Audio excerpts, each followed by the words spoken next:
버지니아 애난데일에 위치한 워싱턴 새한장로교회 한창훈 담임 목사님의 주일 설교 말씀입니다. 하나님을 더욱 잘 알아가는 은혜의 시간이 되시길 바랍니다.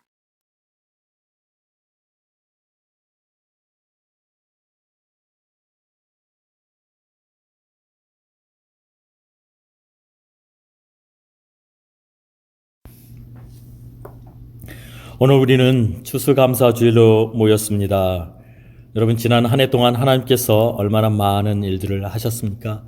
그 하나님이 행하신 일들에 대해서 우리가 한번 감사하지 않겠습니까? 우리 옆에 있는 분들을 향해서 한번 이렇게 말해 주십시오. 하나님 감사합니다. 그리고 옆에 있는 분들에게 물어보십시오. 무엇 때문에 감사하셨습니까? 여러분 각자 감사한 이유들이 많이 있을 것입니다. 그런데 만일 우리가 감사할 이유가 없다면 어떻게 해야 될까요? 바울은 데살로니가전서 5장 18절에 이렇게 말했습니다. 범사에 감사하라. 이것이 그리스도 예수 안에서 너희를 향하신 하나님의 뜻이니라 라고 말씀했습니다. 뭐라고요? 범사에 감사하라고 그랬어요. 이 말이 무슨 뜻입니까? 어렵고 힘든 일도 감사하라는 것일까요? 내게 이렇게 나쁜 일이 일어났기 때문에 감사하라는 것일까요? 아닙니다. 공동번역과 영어 성경에 보면 어떤 처지에서든지 감사하라 라고 번역했습니다. 이 말의 뜻이 뭐냐면 상황이 힘들고 어려울지라도 감사해라 라는 것이지 그 어려운 일이 때문에 감사하라는 것은 아니에요. 이 말을 다시 하면 어떤 조건이 갖추어져 있기 때문에 감사하는 것이 아니라는 것입니다.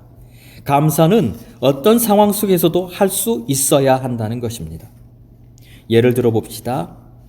여러분, 비즈니스가 잘 되었을 때 우리 감사할 수 있습니다. 그러면 비즈니스가 잘 안 되면 감사할 수 없을까요? 여러분, 자녀들이 잘 되었을 때 우리는 감사할 수 있습니다. 그러면 자녀들이 잘 되지 못하면 감사할 수 없을까요?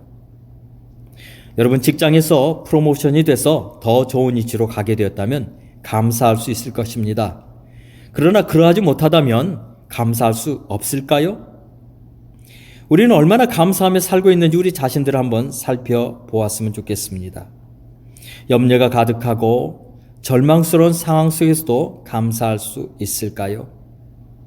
만일 우리가 그런 상황 속에서도 감사한다면 사람들은 아마도 이렇게 생각할 겁니다. 아, 저 사람 좀 미친 거 아니야? 어떻게 저런 말을 할 수 있어? 라고 말할 수 있을 것입니다. 그러나 우리는 하나님을 믿는 사람으로서 하나님의 말씀을 믿기 때문에 감사하는 사람이 되어야 될 것입니다. 어떤 형편에서든지 감사라는 이 말씀 때문에. 여러분, 감사에는요, 비밀이 숨어 있습니다. 감사는 절망 중에 소망을 품게 하는 비밀이 있습니다. 여러분, 감사한다고 해서 이 절망적인 상황을 무시하는 것이 아닙니다. 그런데 오히려 이 절망적인 상황 속에서도 소망을 품게 하는 능력, 그 능력을 갖는 것입니다. 현실을 잊어버리라는 것이 아니에요. 오히려 현실을 바로 보도록 도와주는 것입니다. 감사할 수 없는 상황에서 여러분, 말씀에 순종함으로 감사하면 놀라운 일들을 경험하게 되는데 이 감사가 오늘 여러분에게 가득하게 되기를 바랍니다. 저는 이 감사를 감사가 주는 많은 유익들이 있죠. 그런데 그 가운데 한 3가지 정도만 여러분에게 말씀을 통해 나누고 싶습니다. 첫 번째는 감사는 우리의 눈을 열어줍니다. 근데 어떤 눈을 열어주냐 하면 믿음의 눈을 열어줍니다. 여러분, 상황이 바뀌지 않습니다. 그런데 감사할 때 그 상황을 보는 눈이 바뀝니다. 이것을 우리는 믿음의 눈이라고 부릅니다. 그래서 그 상황을 대처하는 마음의 자세가 달라지게 되죠. 예전에 어떤 성도님이 병원에 수술을 하신다고 해서 이제 수술을 하시는 날 찾아가서 기도를 하게 되었습니다. 수술대 위에 이렇게 기다리고 있는 성도님에게 찾아갔을 때 그분이 저에게 한 얘기가 기억이 나요. 목사님, 저는 항상 감사합니다. 그러시더라고요. 아니, 좀 있으면 수술을 하셔야 되는데 어떻게 저렇게 말씀하실 수 있을까? 참 믿음이 대단하시다라고 생각을 했어요. 나중에 수술을 마치고 이제 회복 중에 이제 그분 가정에 신방을 가게 됐습니다. 이분은 미국에 오셔서 좋은 미국인 남편을 만나서 행복한 삶을 살았다고 생각되는 분이었어요. 물론 그분의 삶이 윤택했습니다. 그런데 그분이 집이 2층으로 되어 있는데 그 2층의 계단을 가르치시면서 이런 얘기를 하세요. 제가 저 계단을 하루에도 수도 없이 오르락 내리락 했습니다. 그래요. 그 이유는 자기 안에 있는 수많은 갈등과 고통 때문에 그 고통을 사기기 위해서 하루에도 수도 없이 그 계단을 오르락 내리락 했다는 거예요. 그러면서 그는 고통을 감사로 바꿨다는 거예요. 그래서 자기 입술에서 이렇게 항상 감사합니다 라는 말이 입버릇처럼 그렇게 쏟아져 나오기 시작했다는 거예요. 그러면서 아마 그래서 지금 무릎 수술을 받고 있지 않나 하는 생각을 한다고 말씀하셨던 기억이 나요. 여러분, 항상 감사합니다. 이 말이 우리 입에서도 나와야 될 것입니다. 여러분, 우리는요, 어떤 절망적인 상황에 빠졌을 때 그 상황 속에 그대로 안주할 수도 있고 그 절망적인 현실을 이겨나갈 수도 있습니다. 근데 그 절망적인 현실을 이겨나가는 힘이 무엇이냐? 바로 감사입니다. 감사할 때 우리는 그 상황을 극복할 수 있는 힘과 지혜를 얻게 됩니다. 그래서 감사는 위기를 대처하는 하나님의 지혜입니다. 상황이 바뀌지 않습니다. 최선을 다해도 바뀌지 않습니다. 그렇다면 어떻게 해야 합니까? 그냥 절망하고 말 것입니까? 아니지요. 그때 우리가 할 수 있는 최선의 것은 이 모든 것을 하나님의 손에 맡기고 감사하는 것입니다. 그때 우리의 눈이 열립니다. 믿음의 눈이 열리는 것이죠.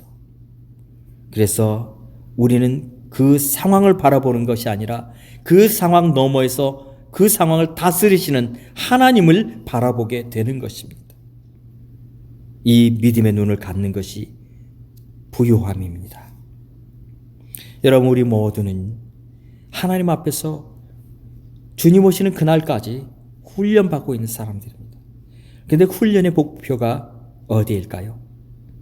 그리스도의 장성한 분량에 이르기까지라고 성경은 말하고 있습니다. 그 장성한 분량이 무엇일까요?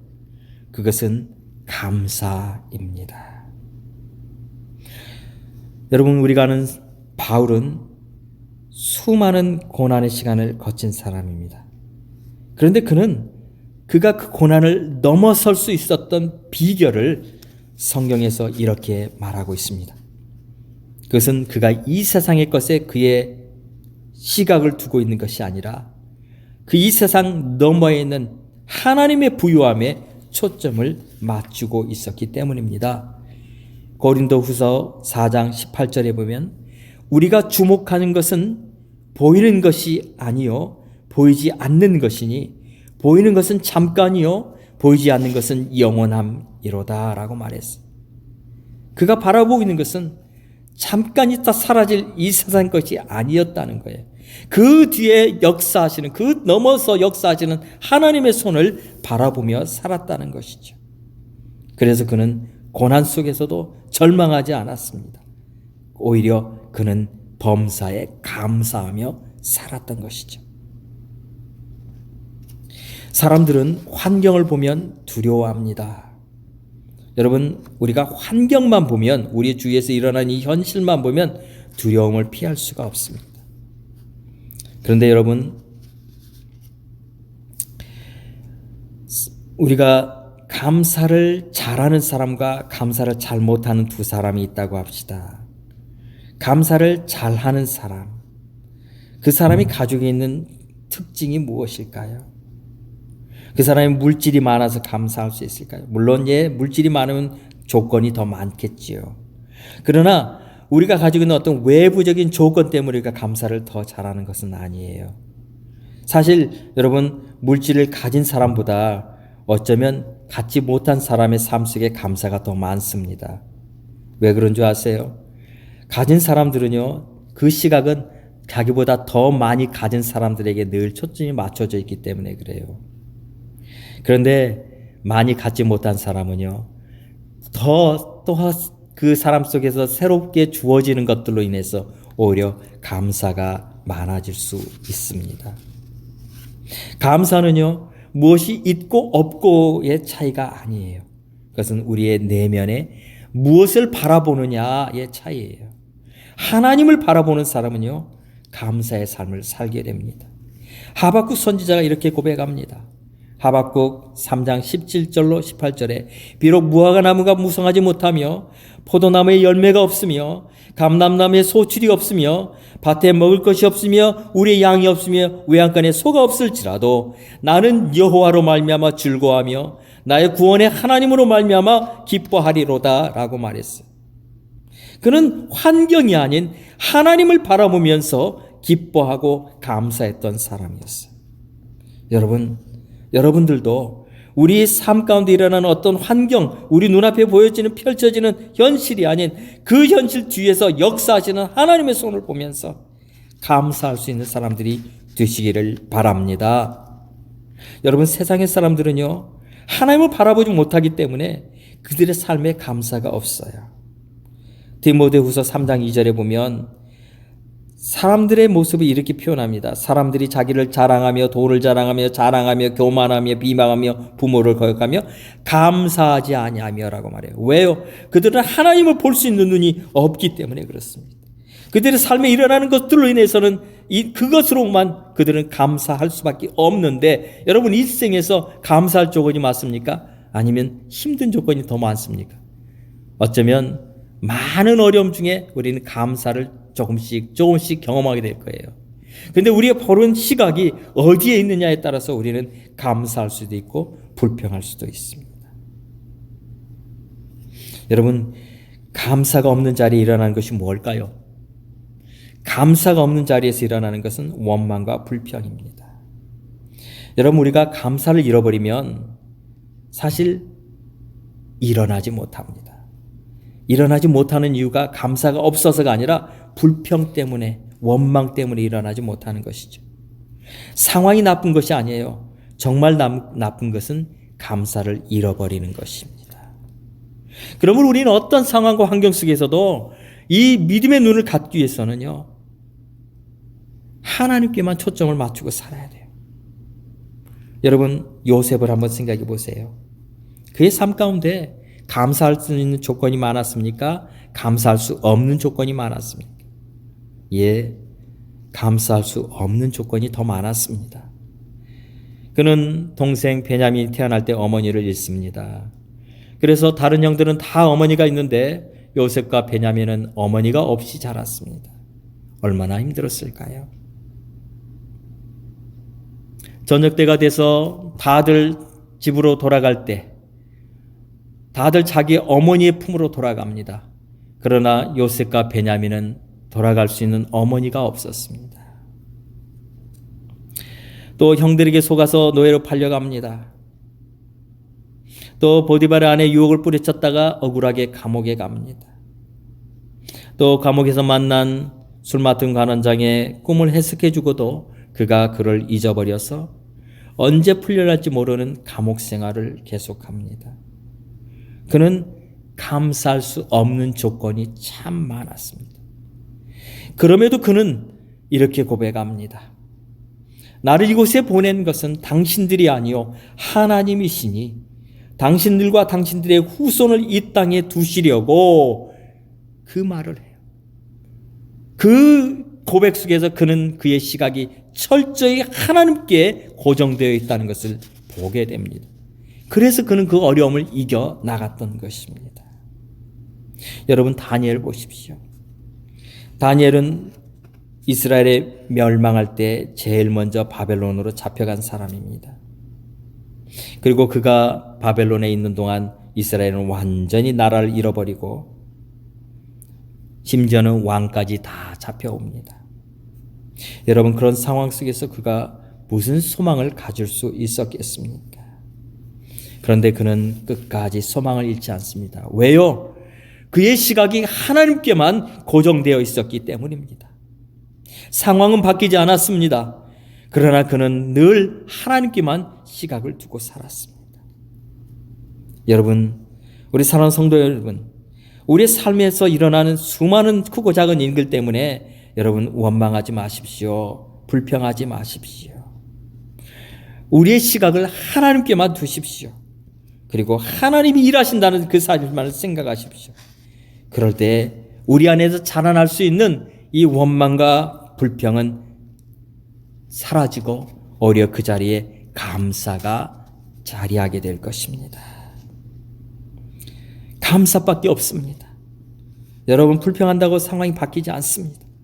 우리가 할 수 있는 유일한 그것은 감사뿐이라는 이 사실을 기억하시기 바랍니다. 그때 우리의 시각이 열리는 것이죠. 두 번째, 감사는 두려움을 이기게 합니다. 여러분, 감사하지 못하는 가장 큰 이유가 무엇인지 아세요? 그건 두려움이에요. 지금까지 이루었던 많은 것들이 사라질까 봐, 내가 열심히 일했는데 인정받지 못할까 봐 여러분, 우리는 두려움을 느낍니다. 그런데 여러분, 두려움이 찾아오면 제일 먼저 사라지는 게 뭔지 아세요? 감사가 나오지 않아요. 여러분, 염려가 있고 걱정이 있으면 이상하게 감사가 나오지 않아요. 아니, 기도도 나오지 않아요. 어떻게 해야 돼요? 여러분, 두려움을 물리칠 수 있는 것, 그것은 감사밖에 없습니다. 오늘 우리가 읽었던 본문 빌립보서 4장 6절에 아무것도 염려하지 말고 다만 모든 일에 기도와 간구로 너희 구할 것을 감사함으로 하나님께 아뢰라 라고 말하고 있지 않습니까? 감사하는 것 외에는 할 수 있는 것 없습니다. 그런데 감사할 때 두려움을 이기고 염려를 이기게 된다는 사실입니다. 그러면 우리는 얼마나 감사해야 될까요? 바울은 골로새서 2장 7절에 감사함을 넘치게 하라고 말하고 있어요. 이렇게 기록합니다. 그 안에 뿌리를 박으며 세움을 받아 교훈을 받은 대로 믿음에 굳게 서서 감사함을 넘치게 하라 그래요. 넘치게 하래요. 이 말은 뭐예요? 감사는 해도 끝이 없이 해도 괜찮다는 거예요. 하루에 몇 번 감사해야 돼요? 여러분, 숨을 쉬는 순간마다 감사하시기 바랍니다. 여러분, 병원에 가보면 몸이 아픈 분들 참 많습니다. 인공 호흡기, 산소 호흡기를 끼고 있는 사람들을 보면 내가 숨을 쉬고 있는 것만 해도 감사하구나 라는 생각하게 되지 않아요? 다리를 다쳐서 휠체어를 타고 있는 분을 보면 우리가 걸을 때마다 감사하다는 생각하지 않아요? 여러분, 몸이 아파서 식욕을 잃고 음식을 제대로 드시지 못하는 분들을 보면 여러분, 먹을 수 있는 것도 감사하다는 생각하지 않습니까? 여러분, 감사함을 넘치게 하십시오. 그럴 때 두려움을 이깁니다. 스바냐 선지자는 먼 장래의 일을 알았습니다. 이스라엘 백성들이 다 잡혀갈 것이고 이 나라는 멸망할 거라는 걸 그는 알았어요. 찢어지는 가슴을 가지고 그는 하나님을 바라봅니다. 그런데 하나님께서 그에게 보여주시는 것은 비록 그들이 바벨론에 잡혀가지만 그러나 하나님의 손으로 그들이 다시 돌아오게 된다는 사실이었어요. 그래서 그는 구원을 베푸실 전능자라는 사실을 깨닫고 그는 두려움을 이깁니다. 그래서 스마자 3장 17절에 말하지 않아요? 너희 하나님 여호와가 너희 가운데 계시니 그는 구원을 베푸실 전능자시라. 그가 너로 말미암아 기쁨을 이기지 못하시며 너를 잠잠히 사랑하시며 너로 말미암아 즐거이 부르며 기뻐하시리라고 말하지 않아요? 여러분, 상황은 어두워요. 암흑 같아요. 그런데 그는 하나님을 바라보며 감사함으로 두려움을 이겼던 것입니다. 사랑하는 성도 여러분, 여러분들도 하나님을 바라보면서 두려움을 이겨나가시기 바랍니다. 할 수 있는 그것이 뭐예요? 바로 감사예요. 감사할 때 모든 염려와 두려움은 조금도 염려가 아니고 두려움이 되지 않는다는 사실입니다. 세 번째, 감사는 하늘 문을 여는 열쇠입니다. 여러분, 바울이 빌립보에 가서 복음 전하다가 그가 만난 사람이 누군지 아세요? 귀신 들린 사람이었어요. 여러분, 귀신 들린 사람은요, 자기가 원하는 대로 살아가는 게 아니에요. 그 귀신 들린 여종을 만납니다. 그런데 이 귀신 들린 여종이 바울을 찾아와서 매일 당신은 하나님의 사람입니다. 당신은 하나님의 사람이다라고 선포하고 다녀요. 그러니까 바울이 아무 데도 가지 못해요. 왜? 이 귀신 들린 여자가 계속 따라다니니까. 그러니까 결국에 이 귀신 들린 여인을 고쳐주죠. 이 귀신 들린 여인은 귀신으로부터 해방이 됩니다. 근데 문제는 이 귀신 들린 여인은 한 사람의 종이었어요. 그리고 많은 사람들이 그 여인에게 찾아와서 그 귀신의 도움을 받아 점을 치고 도움을 받았어요. 그런데 이 귀신이 떠나가고 나니까 이 여인에게 아무런 능력이 나타나지 않는 거예요. 아무도 그에게 찾아서 돈을 주지 않습니다. 그러자 그 여종의 주인이 바울을 고소하죠. 바울은 매를 맞고 감옥에 갇힙니다. 얼마나 억울합니까? 아니, 귀신 쫓아 주었는데 매 맞고 감옥에 간다니요. 그런데 밤이 됩니다. 그곳에는 온갖 사연을 가진 많은 죄수들이 있었을 겁니다. 그날 밤에 바울과 실라가 무엇을 했다고 성경은 기록하고 있습니까? 사도행전 16장 25절에 보면 한밤중에 바울과 실라가 기도하고 하나님을 찬송하며 죄수들이 듣더라 라고 말하고 있습니다. 여러분, 그 감옥 안에 누가 있었을까요? 내일이면 어떤 형을 받게 될지 모르는 앞날을 알 수 없는 사람들이 쭈그리고 앉아 있었을 거예요. 억울하게 들어온 사람들도 있었겠지요. 모든 사람들이 앉거나 누워있는 그 밤에 갑자기 어디선가 찬송 소리가 들려옵니다. 음바야, 아마 이렇게 하지 않았을 거예요. 그런데 그 소리를 듣는 모든 죄수들이 뭐라고 생각했어? 아마 저 사람들 미친 거 아니야? 그렇게 생각했을 거예요. 그런데 그 찬송 소리, 그들의 기도 소리가 어떤 역사를 일으킵니까? 갑자기 지진이 나기 시작하는 거예요. 그리고 감옥의 문이 열리기 시작하는 거예요.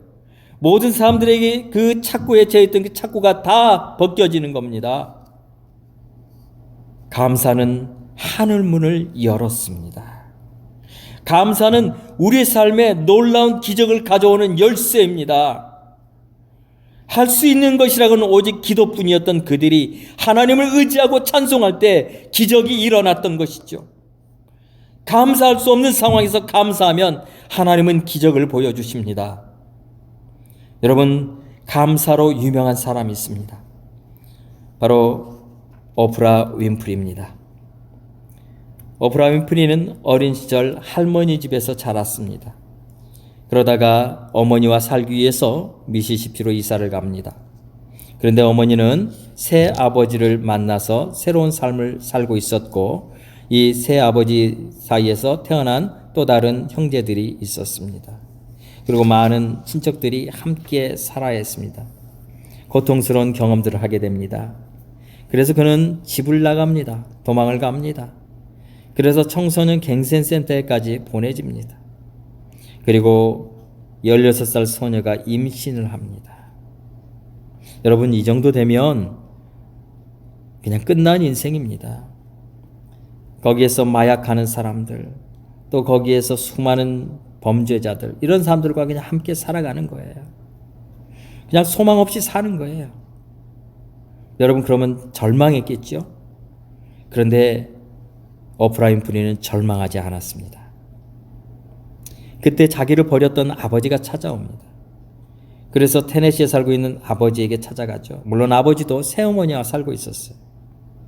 그런데 그는 아버지의 집으로 간 이후에 새로운 삶을 살기 시작을 해요. 아버지가 늘 도산에 가서 오프라 윈프리에게 책을 빌려다 줍니다. 그러면 오프라 윈프리는 그 책을 읽습니다. 그냥 책 읽는 재미로 그가 살아가기 시작을 해요. 근데 어느 날 아버지가 책을 빌리러 도산에 가려고 할 때 오프라 윈프리가 아버지에게 이렇게 말해요. 아빠, 나 그 도서관에 있는 책 다 읽었어요. 도서관 바꿔주세요. 놀라운 일들이 일어나기 시작하는 거죠. 고등학교를 아너 스튜던트로 졸업하죠. 그리고 대학도 장학생으로 들어가게 됩니다. 그리고 그곳에서 스피치를 전공하지. 그리고 볼티모어에 있는 어떤 방송국의 뉴스 앵커가 됩니다. 그런데 앵커로 일하던 며칠 만에 잘려버려요. 그 이유는 그 방송과 너무 맞지 않는다는 것이었습니다. 저녁 뉴스 앵커로 부적합하다고 사람들이 생각했습니다. 왜냐하면 최초의 아프리칸 아메리칸 뉴스 앵커였기 때문이죠. 얼마나 절망했을까요? 어떻게 구한 잡인데, 그런데 저녁 방송에서 그냥 아침 방송으로 좌천시켜버립니다. 그 아침 방송은 아무도 보지 않는 방송입니다. 그냥 사람 만나서 이야기하는 프로였습니다. 여러분 절망했을까요? 그런데 그날 첫 방송을 마치고 돌아온 날 그는 일기장에 이렇게 적습니다. 나는 하나님께 감사했습니다. 비록 나는 아침 방송으로 좌천되었지만 진정한 나에게 맞는 일을 찾은 것 같습니다. 라고 말을 해요. 그런데 여러분 지금 오프라 윈프리를 우리는 뭐라고 말합니까? 토크쇼의 여왕이라고 말하지 않습니까? 아침 방송으로 가게 되었을 때 놀라운 변화가 일어났습니다. 만일 오프라 윈프리가 아침 방송으로 좌천되었다고 해서 그래 나는 이제 끝났어. 나는 아무것도 할 수 없어. 라고 절망했더라면 오늘 우리는 오프라 윈프리를 만날 수 없었을 것입니다. 그녀는 절망하지 않았습니다. 오히려 그 절망할 수밖에 없는 그 순간 그를 꿋꿋하게 지켜준 것이 있었습니다. 그게 바로 감사하는 습관이었습니다. 그는 어렸을 때부터 감사 일기를 적고 있었다고 합니다. 아무리 어렵고 힘든 낙심의 순간도 그는 감사함으로 이겨나갈 수 있었다는 것이죠. 감사는 하늘 문을 여는 열쇠입니다. 여러분 염려 대신에 여러분 감사하십시오.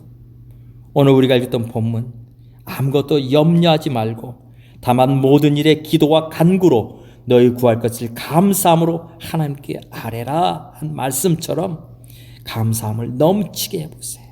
어떤 일이 일어날까요? 모든 문이 열립니다. 그런데 여러분 불평해 보십시오. 어떤 일이 일어날까요? 모든 문이 다 닫힙니다. 시편 50편 23절에 감사로 제사를 드리는 자는 나를 영화롭게 하나니 그의 행위를 옳게 하는 자에게 내가 하나님의 구원을 보이리라 라고 성경은 약속하고 있습니다. 감사를 드리는 자에게 내가 하나님의 구원을 보이리라고 말씀하고 있어요. 여러분 골로새서 4장 2절에도 기도를 계속하고 기도에 감사함으로 깨어있으라고 말하고 있어요. 원망과 불평에 담긴 기도가 아니라 감사하는 기도로 날마다 깨어있는 우리 성도님들 되시기를 예수님의 이름으로 축원합니다. 우리가 마땅히 드려야 될 제사, 그것은 바로 감사의 제사예요. 에베소서 5장 4절에 바울은 에베소 교회에 이렇게 편지합니다. 누추함과 어리석은 말이나 희롱의 말이 마땅치 아니하니 오히려 감사하는 말을 하라라고 말해요. 에베소 교회 성도들에게 감사하는 말을 하라고. 여러분 우리의 삶 가운데 감사가 빠지면 우리의 입에서는 자연히 나오는 것은 불평과 원망이에요. 그러나 우리의 삶 속에서 감사가 날마다 일어날 때 하늘의 문이 열리고 하나님의 역사가 일어난다는 사실이고 우리의 눈이 바뀌어진다는 사실입니다. 감사는 모든 상황을 바꿉니다. 모든 문이 열리게 합니다. 여러분 사람의 마음을 움직이려고 하지 마시고 하나님의 마음을 움직이는 사람들이 되시기 바랍니다. 하나님의 마음을 움직이는 것은 바로 감사입니다. 하나님 마음에 감동이 오면 모든 문이 열립니다. 하나님 마음에 감동이 오게 하는 것, 그것은 어떤 형편에서든지 감사하는 것이죠. 그러면 하나님의 때에 하나님의 방법으로 하나님께서 일하십니다. 이것이 감사가 가지고 있는 비밀이요 감사가 가지고 있는 힘입니다. 하나님 앞에 엎드릴 때 하나님 보신다는 사실을 기억하시고 그 하나님 앞에 나아갈 때 우리 인생에서 마치 엉킨 실타리 같은 그런 모든 것도 하나하나 다 풀어지는 놀라운 역사가 일어날 것을 믿습니다. 오늘 우리가 함께 기도하지 않겠습니까? 우리의 삶 가운데 역사하실 하나님, 그 하나님을 바라보며 감사하는 우리의 삶이 날마다 끝이지 않게 해달라고, 우리 입술에서 감사가 끊이지 않게 해달라고, 우리의 모든 바라보는 그 상황 속에서 우리는 상황만 바라보는 게 아니라 그 속에서 역사하시는 하나님의 손을 바라보게 해달라고 이 시간 다 같이 합심으로 기도하겠습니다. 할렐루야. 살아계신 하나님 아버지 감사합니다. 오늘 이 시간 우리는 함께 기도합니다. 우리의 삶 가운데 역사하시는 하나님, 그 하나님의 손을 바라볼 수 있는 믿음의 눈을 열어 주시옵시고, 하나님 감사하는 삶을 살아갈 때 하나님의 놀라운 역사를 일으키는 것을 날마다 보게 하여 주시옵소서. 우리 입술에 감사가 끊이지 않게 하여 주시고 우리의 삶에 감사가 끊이지 않게 하여 주셔서 하나님의 역사를 날마다 경험하며 하나님 행하셨습니다라고 고백하는 믿음의 사람들 될 수 있도록 역사하여 주시오며, 또한 우리 삶 가운데 찾아오는 수많은 어려움과 절망과 두려움을 이길 수 있는 믿음의 사람들 될 수 있도록 역사하여 주시옵소서. 감사하며 우리 예수님의 이름으로 기도하옵나이다. 아멘.